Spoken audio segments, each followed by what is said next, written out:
याच्याही मुळाशी काय हो. आई वडिलांच्या कुशीमुलात लहानाची मोठी झाली, तारुण्यात पदार्पण केलं आणि प्रत्येक स्त्रीच्या मनात, प्रत्येक कुमारिकेच्या मनात जे स्वप्न रंगतं तेच स्वप्न माझ्या मनीही रंगू लागलं. आपला पती होय, आपला पती म्हणजे कोणी सर्वसामान्य नसावा हेच प्रत्येक स्त्रीचं स्वप्न असतं.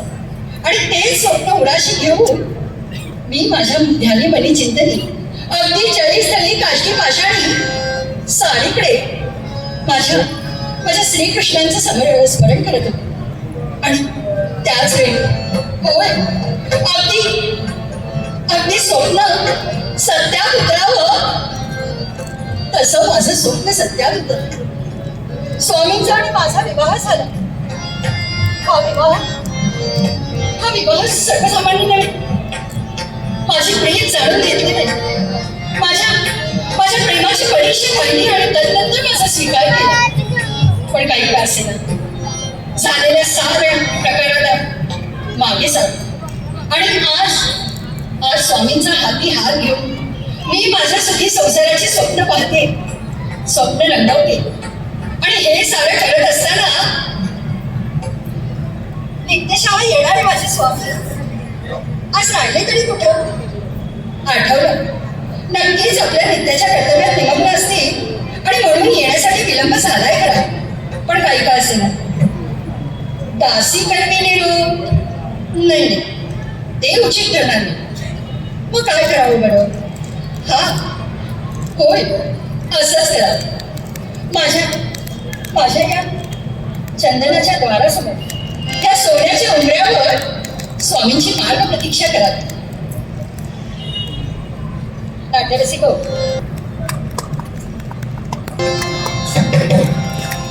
पण काही का असेना स्वामींची मार्ग प्रतीक्षा करा.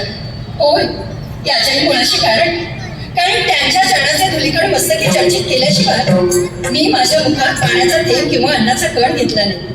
आणि म्हणूनच या द्वारावर मी त्याची मार्ग प्रतीक्षा करते. म्हणूनच माझ्या सुखी संसाराला कुणाचीच दृष्ट लागू नये, कुणाचीच दृष्ट लागू नये, कुणाचीच दृष्ट लागू नये. दृष्ट न लागो असे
काय पाहावं तरी एकसारखं तुझ्या महालाचं निरीक्षण करतोय. अगदी योग्य. आपलं सौभाग्य नसू येणार म्हणून एकसारखे माझ्या येण्यासाठी मी जगील तयारी केली आहे. अगदी खरंय. या अंतरांचे सडे भोवतीकालच्या रांगोळ्या ही रंगीत रोषणाई साडी तुमच्यासाठी करावी, पण स्वामी येण्यासाठी विलंब करावा. याला काय अर्थ आहे? अगं म्हणूनच हा. तुझ्या मनाची घालवे मी ओळखली.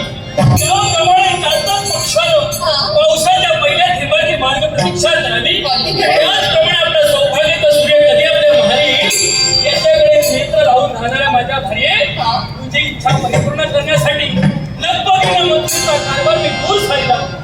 त्यापर्यंत धाव गेला. खरंच. आणि म्हणूनच आज तुम्हाला इथे माझ्या मध्ये संधी पाहिल्यानंतर माझ्या मनाला समाधान झालंय. पण काही का असेना आपण विश्राम करावा. पण हे रुक्मिणी हा. कुणीच म्हटलेलं आहे काय? स्त्री चारित्र्यस्ते पुरुषस्ते भाग्य. हा. स्त्रीच्या चारित्र्यावर पुरुषाचं भाग्य रेखाटलेलं असतं. अगदी योग्य. एवढंच नव्हे तर स्त्री चारित्र्यवान असेल तर पुरुष ही सदंग होतो आणि परिवारही सुखी होतो.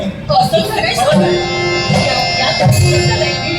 पण म्हणूनच कारण तू माझ्या जीवनात आलीस त्यापासून प्रत्येक भक्तांना मी दर्शन देतोय. पण तू माझ्या मागे उभी असल्या कारणानं साऱ्यांच्या इच्छा फलद्रूप करण्यासाठी मला सोपं जाते असं मला वाटतं. स्वामी, तुमची आज्ञा मानावी हेच माझं कर्तव्य आहे. पण तुझी इच्छा मी अनादर करणार नाही. हा. तुझ्या मागे माझी पावलं पडले बरं. काही क्षण का होईना